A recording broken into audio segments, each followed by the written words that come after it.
Good morning to you all and a warm welcome on this second day of the 2021 Translating Europe Forum. We'll be discussing collaboration in times of automation. Just to let you know, we have 2,810 people registered from 90 countries and representing 100 nationalities. So an amazing group of people and a fantastic opportunity all for you to network with each other. We'll be talking about that in a moment. For those of you who attended yesterday, I hope you enjoyed the opening sessions and had a chance to take part in those virtual networking sessions that happened in the end of the day. In fact, we know that 200 people attended, so I hope you found it useful. For people tuning in for the first time, let me introduce myself. My name is Aminda Lee. I'm a moderator, journalist and translator based in Rome, where today the weather is absolutely awful and just perfect for staying in and participating in the forum. To start the day, I'd like to find out how you're feeling. So I'm going to open the first poll of the day. To see the poll, just click on the questions poll tab, which is on the right-hand side of your session screen. But note, if you've got the session full screen, if you've got the video taking up everything, you can't actually see that option. So you have to put it back into normal mode, and then you can access the polls and the tabs. And the question that I have for you this time, and not a difficult one, and particularly this time in the morning, what best describes your state of mind right now? And you have a few options. They are focused, multitasking, curious, and longing for a cup of coffee or tea. So please just choose your option, send them in. I will send in mine as well, so that means I can start to see your answers. I'm going to leave that poll open to give you a chance to cast your votes, and we'll have a look at the mood of the audience in a moment. Before that, I have a few practical points. First of all, don't worry if you missed the first day's session. You can always catch up on the recordings of the sessions at any time. You can access them via this Brella platform you're watching us from now by clicking on the schedule option, which is on the left-hand side menu on the screen. There you will see all the sessions that are going to be coming up. But if you look at the right-hand side of that box, you can see an option show with a box that says past content. If you click that, voila, all the old sessions that have already happened will appear as well. You can just double click on the one you want and it will start playing.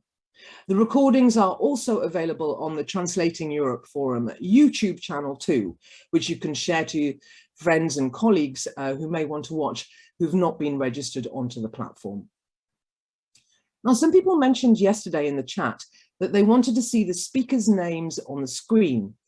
If you're watching a session video and it's not full screen, you should be able to see the speakers' names and titles shown beneath the video, immediately beneath the video. Similarly, the questions and polls and the session chats take a little bit of getting used to. When we're running a poll, like I am now, you can't actually see the questions tab anymore. But as soon as the poll is closed, it comes back again. And the questions polls tab is next to the session chat on the right-hand side of the session screen. You can use the chat for comments between yourselves, but please pose your questions via the dedicated questions poll tab. When sending in your questions, you can also use your name. Some people did this yesterday, so it's a bit more personal. When you're in the questions tab, you can see a little person icon on the top right-hand side, and you can just click on that and fill in the details, and that means your name will appear in the future when you're posting questions. Turning to networking, and I'm delighted to say that 140 one-to-one meetings have been set up already between yourselves. The platform has artificial intelligence, which is making matchmaking between the profiles to find the best person for you to be able to talk to. You can find the top suggested profiles in the center of the home screen, or see them all by clicking on the people option on the left-hand menu. To set up a one-to-one meeting with someone, you just need to go to their profile and tick show empty networking slots to find out when they're free, and you can schedule a meeting. It is up to you to accept, reschedule, or decline meetings. Please do so and don't leave people in limbo. And I must say, I'm a little guilty on that. I have a couple of requests, which I will certainly accept later on today when I'm off air and have time. And last but not least for now, don't forget there's also a virtual exhibition on the platform which you can browse. To see the range of virtual booths, click on the exhibition option on the bottom of the menu on the left-hand side of your screen. You can then browse to your heart's content and even schedule meetings with the booth's representatives too. And of course, you're all encouraged to continue the conversation outside the Brella platform on social media using the hashtag 2021TEF. I see that quite a few of you were already tweeting yesterday. So I haven't forgotten about our poll. Can we now lock the voting? And let's see what the results show us. On mine, I have 140 people who have voted, and most people are actually multitasking, 41% of them. 34% are curious. Only 14 are longing for a cup of coffee. You've obviously already been prepared well in advance. Oh, here we are. Thank you. You can all see it on the screen now. And 10% are focused. Well, hopefully that number will rise as our important speakers come up and we hear from them, and you'll be certainly focusing on our first speaker of the day, I can tell you that. Because it is now time to actually get down to business, and to start our day, we have a very inspirational thought for you. Translators are pioneers. Have you ever thought of that word when describing yourself? I certainly hadn't. Well, this is the opinion of Florian FAES, who is co-founder of Slater, which is a publisher of news and analysis on the global translation, localization, and language technology industry. Florian is joining us from Switzerland this morning. Welcome, Florian. Hi, Amanda. Thanks so much for having me today. Glad to be here. Now, something that came up yesterday in the What's the Buzz session was that people were asking where they could find industry information. Well, Slater.com could be a good place to check out to find out more. Among other things today, Florian is going to look at some of the reasons why companies decide to pay for translation and localization, and explain why translators are essential knowledge professionals and experts in the artificial intelligence loop. After his presentation, there will be time for your questions, so please do send them in via the questions polls tab. And now that I have actually closed the poll, you should be able to see that questions option very easily. And you can also vote on the questions that you would like me to ask, because I'll be trying to go to the ones with the most votes first. And so with that, I'm now going to hand over to Florian FAES. The virtual floor is now yours. Thank you so much. Thanks so much, Amanda. Thanks so much, of course, the team, the EC team, Jan Faber, Lukas, Kunka, of course. Thanks so much for having me today. Let me hit the share screen button here, because I did prepare a presentation. So today, what are we going to talk about? Today, we're going to talk about the expert in the loop, language industry as a pioneer. It's very tough to talk about when you have 20 minutes, 25 minutes to really try to give a broad overview, but also kind of delve into some of the details here, because there's just so much happening in the translation localization industry. So what I want to tell you today a bit, first, I want to tell you a bit more about the market. Then I want to tell you a bit more about technology and where translators fit, and then really end on a positive note on where translators are very much in demand and will continue to be in demand. First, though, just bear with me for 2 seconds here. So just want to tell a bit more about Slater. We publish research. We do a podcast where you can listen in every week. We have a jobs board.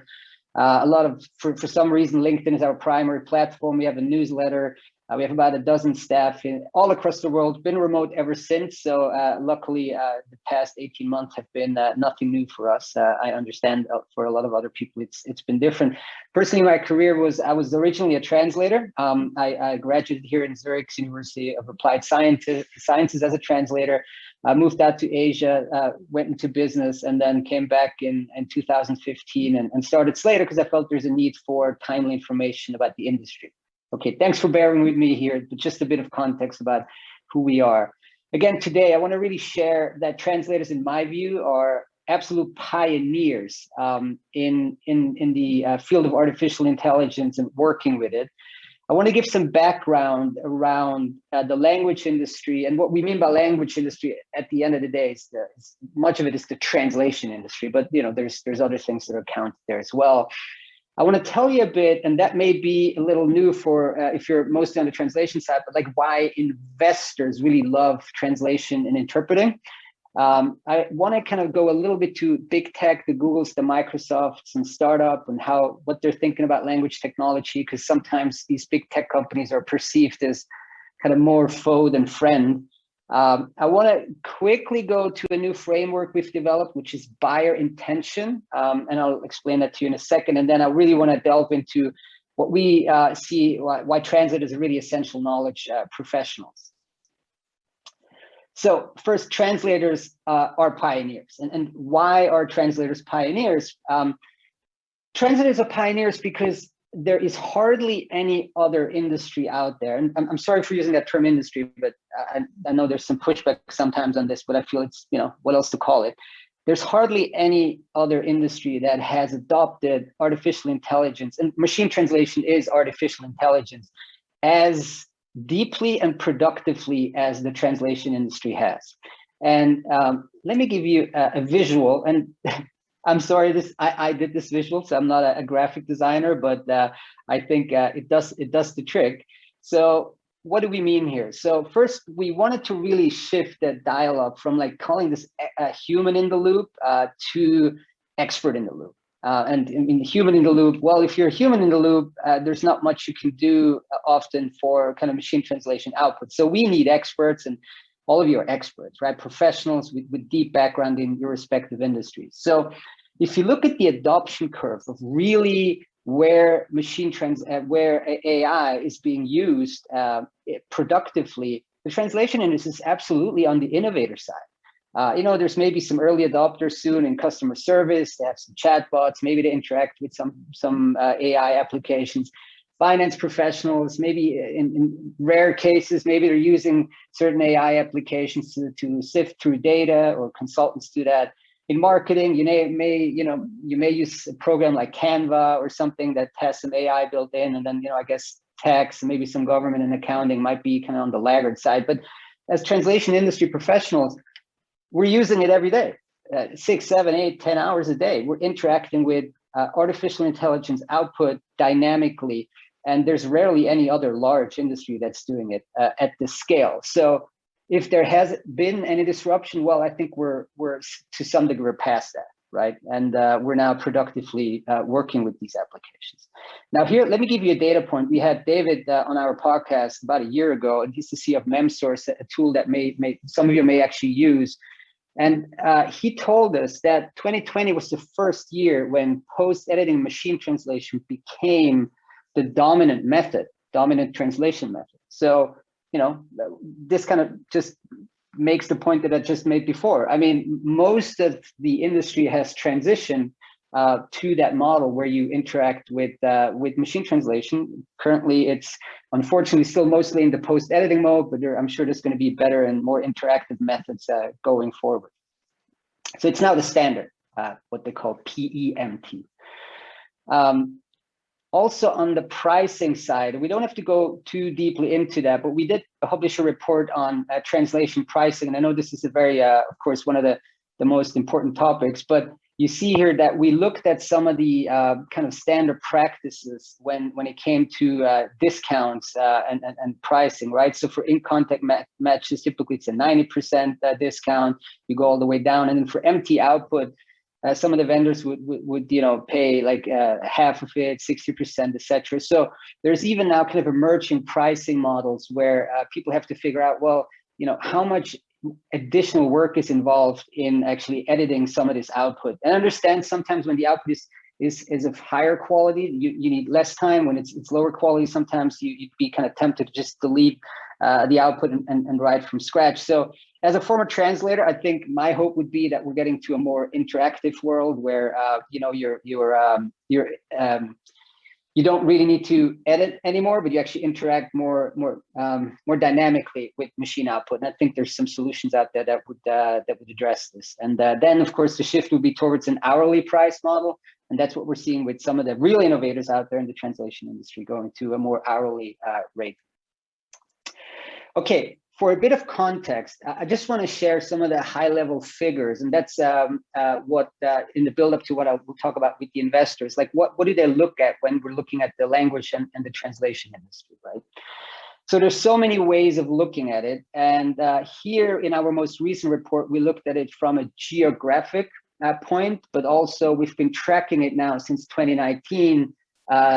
Just kind of globally, that figure here, right? So in terms of the geography, you're seeing the United States and Canada roughly are equal with Europe, right? And then the rest of the world, of course, Asia is quite large, but not as large as I guess you may think from the GDP point of view. I mean, I have lived in China. China, of course, has a large GDP, but it's not yet as advanced as some of the other economies. So for translation to be really massively in demand, you need a very, very advanced economy. That's why Europe and North America are leading here. And you see the growth here. So we've had a little bit of a dip according to our estimates in 2021, but now it's especially from in this year, right, 2021, it's going to grow at we're expecting it at least at about 10%, and we expect this to continue. So this is a $23-25 billion industry already, and we're actually at Slater, we're taking quite a narrow approach at this. I mean, there's others that put this figure double that, and we're kind of sometimes criticized for our conservative estimates, but I still think it's a very, very large industry, and again, an industry that's very much adapted to using AI at scale already. So looking at that industry, that obviously interests a lot of investors, right? And they look at this and they're saying, well, so you're telling me this industry has grown for decades now, continues to grow, was super resilient during the whole COVID crisis. So they want to look at this and they say, let me just click that. So why are they liking the industry other than the big figures? Where first, there's this near exponential increase in demand for automated translation, localization, and language data. Automated meaning fully automated. If you look at the figures of what content is currently machine translation versus what's actually done by humans, it's probably 100x, 1,000x is done by the machines already. So this is exponential increase in just demand for this. But 5 to 8% annual consistent growth over decade for expert in the loop translation. And that attracts investors. And what do? Well, they go and invest in these companies. And here you see all the logo. This is a logo map of, we tracked this since 2015. So you may know a lot of these logos. Maybe some of you work on some of these tools. Maybe you work with some of these companies, right? So this is the investment map of the companies that have been invested in the industry since 2015. This is incredible. I mean, this is a huge map of companies in Europe, Asia, the United States that have all received funding over the past 5-6 years, over 200 transactions. Now, if I flip this around, these are the companies that funded them. So this is just a bunch of funds, right? So it's venture capital, like they're very early stage. They would invest in kind of riskier startups that have maybe a bit of a riskier idea, but promise more growth. Then you have these kind of later rounds here where companies say, well, okay, this translation technology or this CAT tool has proved has a product market fit. So they need some money to scale this further. We're going to fund that. And then if you go into the private equity world, this is where all of these agencies, all of the language service providers, not all of them, but many of them get their capital from. And if you go to our website, I mean, probably every week we have about 1 or 2 stories where yet another agency, yet another LSP has been acquired by these private equity firms. And you may ask, well, why is that? Well, again, the industry is large. It's somewhat fragmented, so there's still a lot of LSPs out there, and it's been growing consistently, right? And again, this is all based on, a lot of this is based on that human in the loop model, where you have a pool of expert translators that are helping these companies to grow.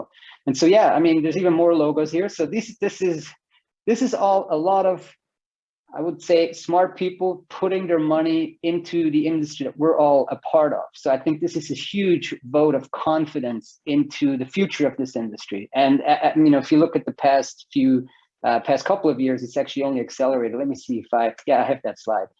So this is just since 2020.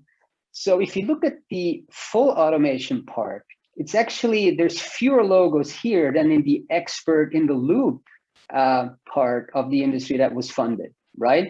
So, and this is just the technology fundings. I'm not even counting all of the LSPs that were funded. So what you're seeing here is the investors say, yes, automation is great. And, you know, we have some of these companies here that we want to be a part of, but actually we like that expert in the loop model, where the professional translator is still a core component of it. And those companies are getting, I mean, in terms of the actual funding, they're getting more money, or there's more of those getting money than the other side. So investors that do a ton of due diligence up front. I mean, they don't deploy 20, 30, $50 million in capital if they didn't do, you know, had a team look at this before. So long story short, a lot of expertise goes into this, and investors are really confident there's a bright future for the industry.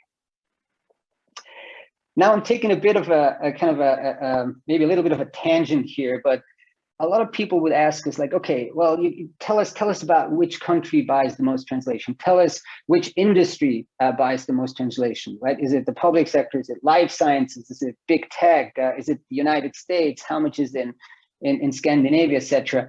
Now, I shared some of these figures before, but actually this year we also wanted to look at what's the intention of the buyer and how large is that segment? What are people actually trying to achieve when they're buying translation?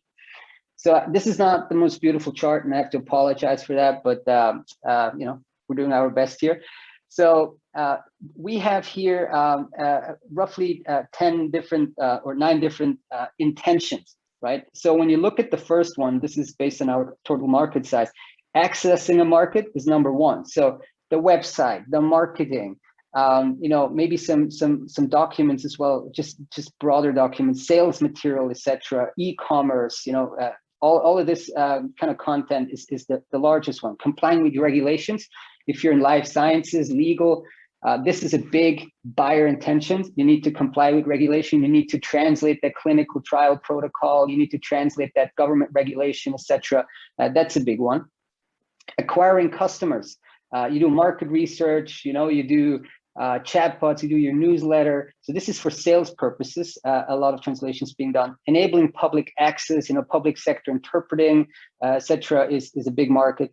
Managing processes, a little geeky, but you know, you got your RFPs, RFQs, auditor reports, tech doc. Think about like you know, elevator manuals, machine manuals, things like that. Managing people, retaining customers. Once you acquired them, you access the market, you want to retain them, and you want to obviously talk to them in their native language. That's a $1 billion market.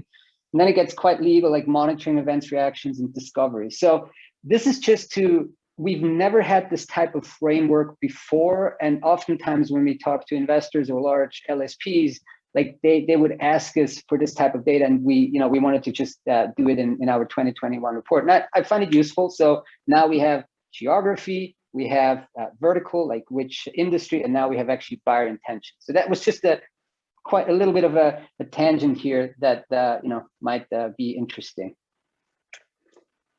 Click to the next one.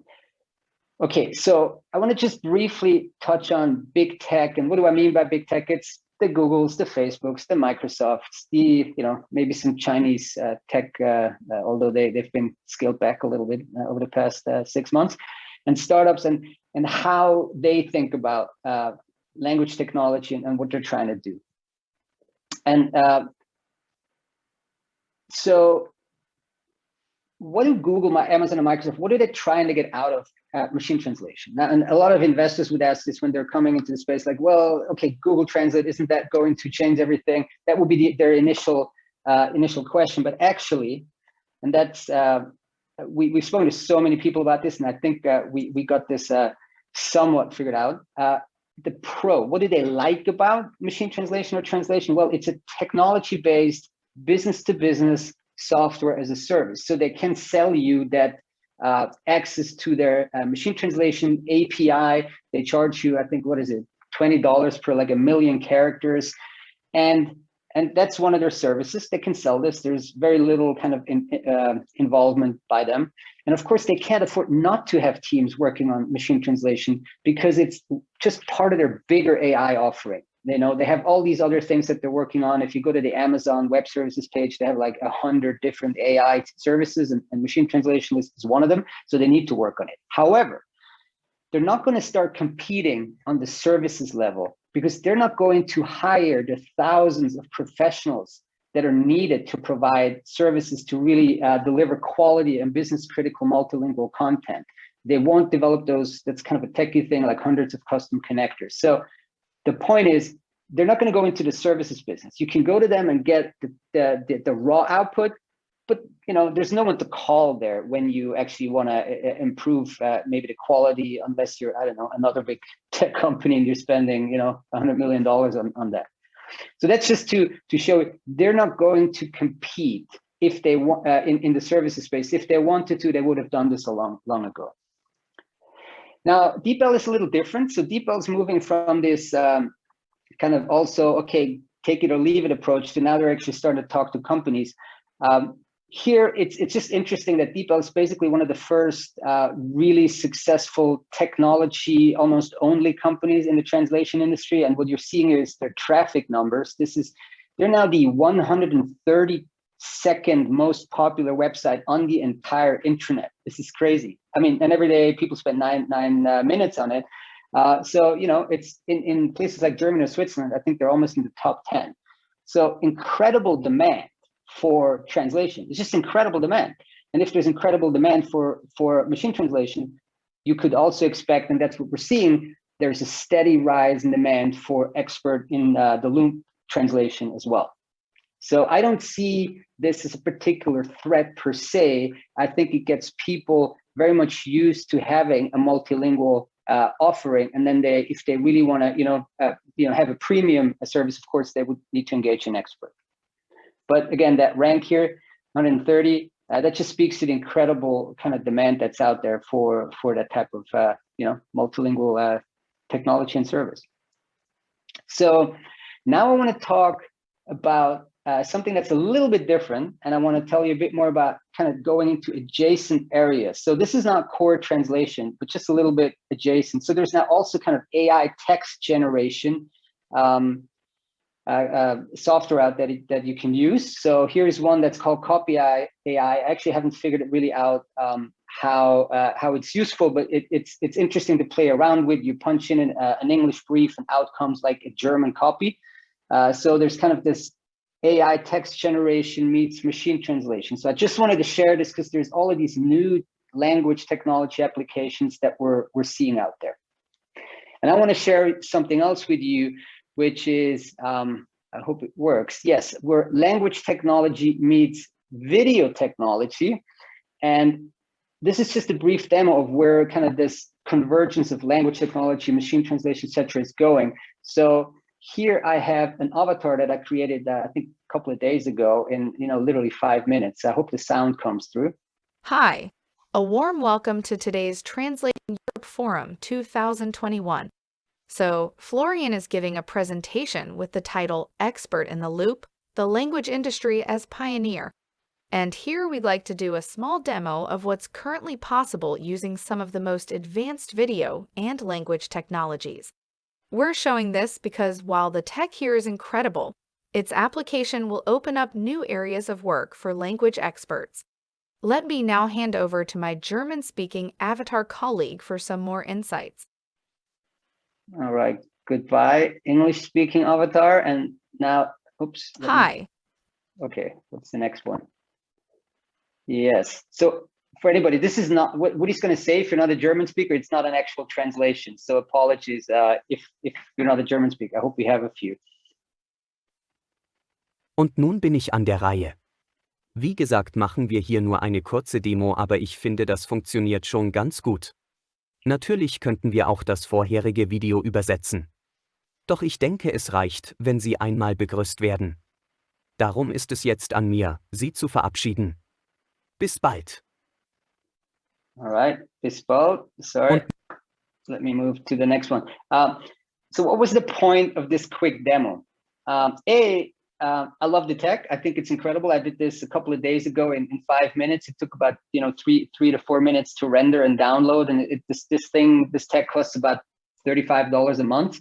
So you see how far we've gotten on that kind of consumerization of things. But more importantly, it's one small example of where in the future some of these technologies will create demand for language services for translation. I mean, think about it. If somebody creates this English video at scale, they probably need it to be localized in 20, 30, 50 different countries and languages. And the technology, as you saw, is quite good. The German is a little rougher around the edges from the pronunciation than the English is, but it worked quite well. So it's something that, well, 5 years ago, there was zero demand for avatar localization, but probably in 5 years from now, who knows? Maybe this is going to becoming the cool tool for marketing professionals, and it's just going to be one small pocket of demand for marketing translation going forward.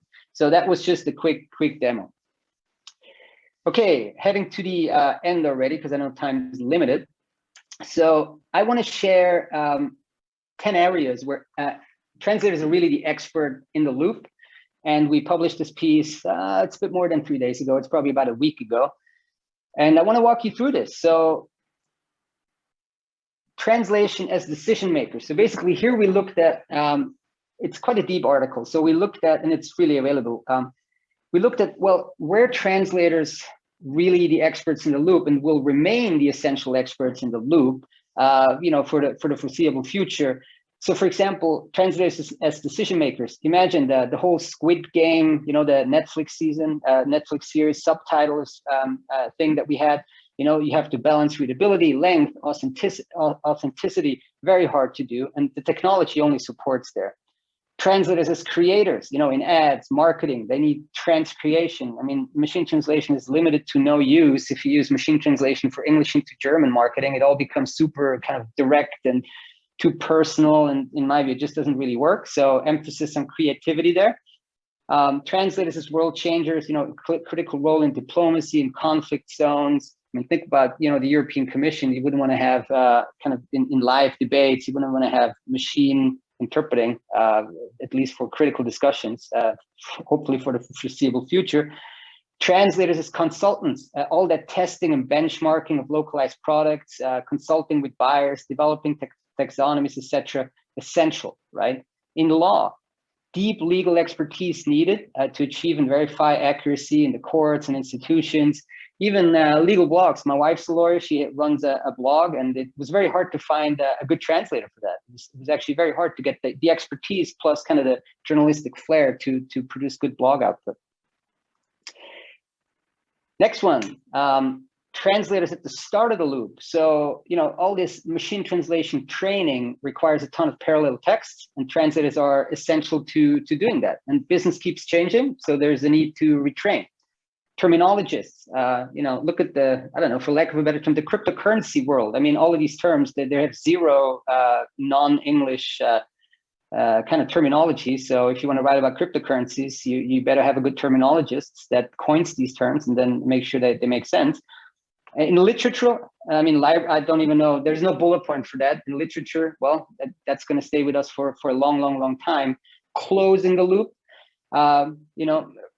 translators need to look at the output, feed it back into the system. Machine learning relies on translators to do that. Academia has really been, and then the 10th point in research, academia, machine translation research has really started cooperating much more with linguists than they used to.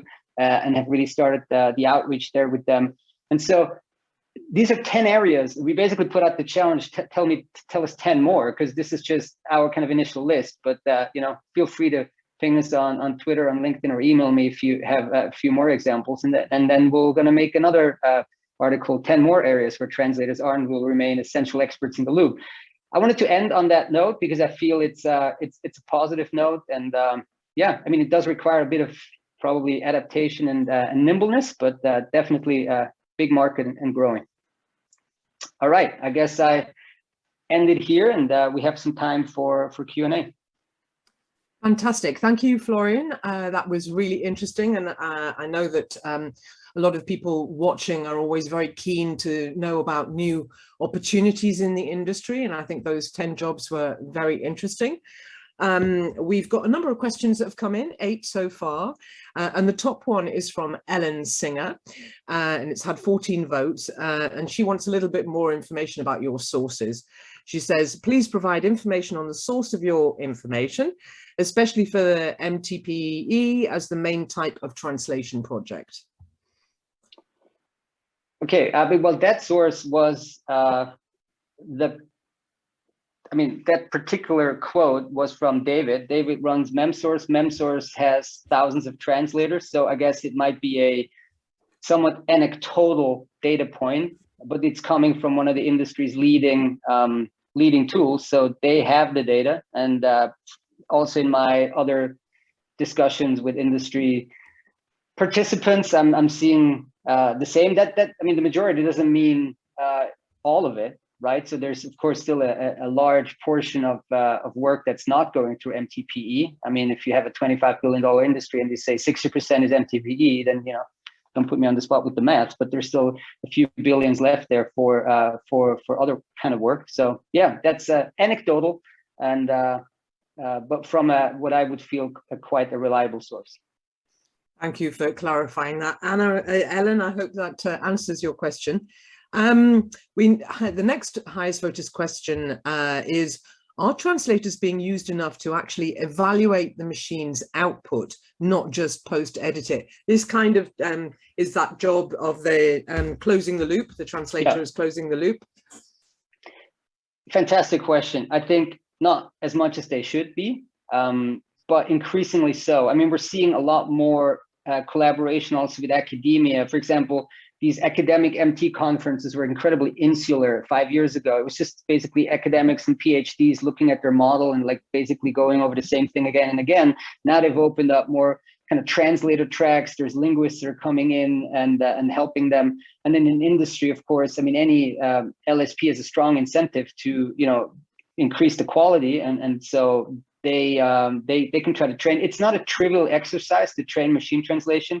Unless you're a very big player with like a couple of dozen of engineers that can actually implement those. But yeah, I mean, a lot more than they used to be, but in my view, not enough yet. Okay, thank you. We have another anonymous question which has 20 votes this time. And it says, as we refer to AI, Google API, DeepL API, not the online tool used by the language industry, data security and privacy causes great concern. How safe are they? I mean, it's a great question. It depends on, I mean, of course, it depends what kind of content you want to translate, right? I mean, if you have anything that needs to stay in country, then you need to really look at, okay, for example, does Microsoft provide like a Switzerland, for example, in the legal profession here in Switzerland, you can only host certain materials in Switzerland. So does Microsoft provide a data center actually in country? So that's the number one box to check. If the data can go out of the country, I would be confident that those big technology companies have security under control. I mean, maybe I'm naive, but I guess if they don't, then who else does, right? That said, though, there's also other solutions. In fact, we had someone on the podcast last week from the University of Edinburgh, Kenneth Heafield, and he just launched an MT tool that's running on your computer locally. So it doesn't actually talk to anything else. It's a small application, about 50 megabyte. Go to translatelocally.com and check it out. It runs locally. That doesn't talk to anything else. There's no API. So there's these types of solutions coming in as well as kind of general compute power increases. So if you want to be absolutely sure it runs in your machine and you feel confident that is a secure environment, then there's solutions for that as well. But generally, I would trust these companies to do a good job. Okay, perhaps the question was not just about then they're going to keep your data safe, but they're not going to use it for purposes that it shouldn't be used for. Yeah, again, I'm not a data security expert. I hope they don't. I mean, that should be somebody should look at that, that they don't use your your translation data to train their tools if they don't have any consent for that. I really hope that they don't do that. So maybe you need to do an investigation on that one. I should do. Okay, we have another question. This one also anonymous. It's quite fiddly to be able to change your name on the questions. And it's got 13 votes, and it says, what do you mean when you say translators' work will be more creative with AI and not just post-editing machine translation? So what I'm hoping is that we're getting to a point where you can more interactively, for lack of a word, work with AI. So instead of proofing raw empty output, that there's an interactiveness to it where you type, the output of the machine dynamically adapts below, for example, below the segment, and then you pick and choose. So it's more kind of a text prediction. And I know there's been a couple of tools that have tried this, but latency and other issues have so far meant that it's hard to really do in practice. Like it's nice in theory, but then you have a text and you need to translate it, and then the latency stops you from doing this.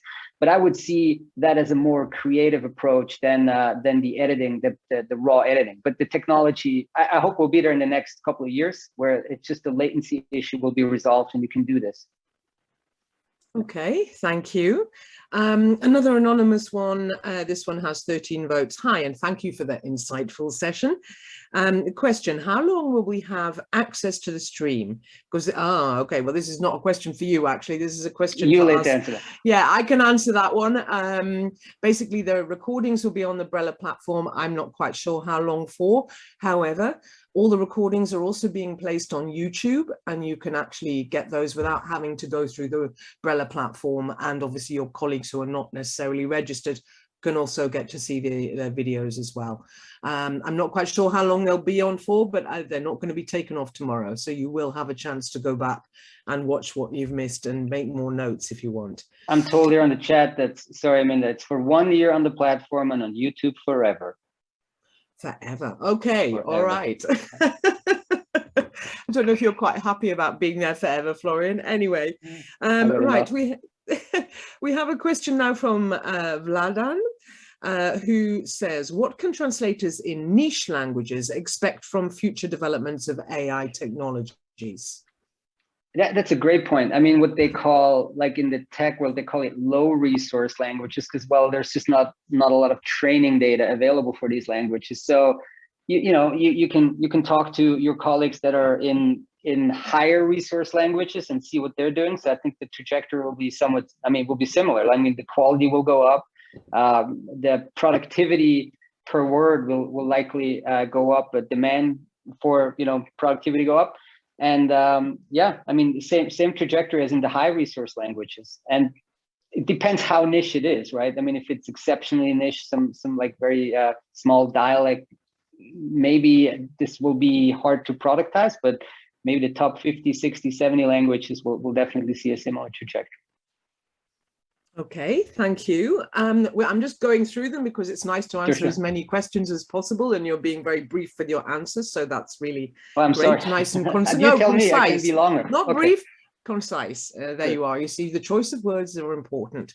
Now we have a question from Michal, and it says, how do you assess the possibility of AI completely changing not only translation, but also interpreting?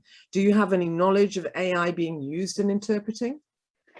It's a great question. So obviously that's kind of the next frontier. Now, what I know is, in my view, it doesn't work at all right now. We ran a few tests for our, we published a video localization report, and we used some of the kind of consumer accessible technology that's out there. It was literally German, English, German. So nothing adventurous there. It didn't work. What happens though now is that they're going from having this kind of relay where you take speech to text and translate the text and then go text to speech. There is a huge push also, again, from the big tech companies to go speech data directly to speech data. Okay, so you take speech data sets, audio data sets, and then you translate this into another direct audio data set without actually going that route via the text. And that, of course, that reduces the points of friction and the potential causes of error, right? But it's extremely hard to do, both computationally and on, again, I'm not a technologist, on many other levels, it's very hard to do. I think it's going to take them a lot longer. And right now, I don't see any real commercial application that works. Like for example, a presentation like this, like a dialogue like that we're having now, that's full of ums and ahs, false stops, and things like that. I don't see that happening. For very basic, like, hey, I would like to order 20 widgets from your Chinese factory type of conversations, I guess you could already do this now, right? But that's the use case for that is somewhat limited. There's one kind of a little bit of a dark horse, I guess, there, where Zoom acquired a German company about half a year ago. It was actually Zoom's second only acquisition. And they were in this kind of speech to text, text to speech translation. Interpreting. So let's see if they launch and how good it's going to be. So I think we're going to see that in the next few months when they product test this. But I think it's going to take a long time until it's commercially viable, like machine translation is. And then, of course, once you get to that point, when will you actually have kind of mission critical conversations using this type of technology? So. Okay, I've got two more questions. One, but I would really like to get both of them if possible. So one is, what kind of academic research is trending now for translation? What I just said. So, well, two things. Actually, I touched on both of them. Low resource languages, and speech to speech is trending, and what they call like zero shot, which is too obscure for me to even understand. Like basically you're not having any training data, and you're still somehow achieving machine translation output. It's super geeky. It's so geeky. And we're tracking these research papers daily, and there's probably about 10 to 20 that are machine translation related that are coming out every day. And I mean, you should see the titles. It's really hard. Yeah. Okay, well, I would love to actually ask you the last question, which was about the translation software can really help translators, but unfortunately, we've now come to the end. We've got in a lot of questions, but we're going to have to stop it there. But I must say, thank you very much indeed. It's been a very eye-opening and ego-boosting start to the day. So thank you very much indeed for that. And please, everybody who's watching, spread the word beyond this virtual hall with the social media channels of your choice with the hashtag 2021TEF. We're now going to have a very short technical break of 5 minutes before the next discussion on automating workflows starts at 10:05. And with that, I now close this session.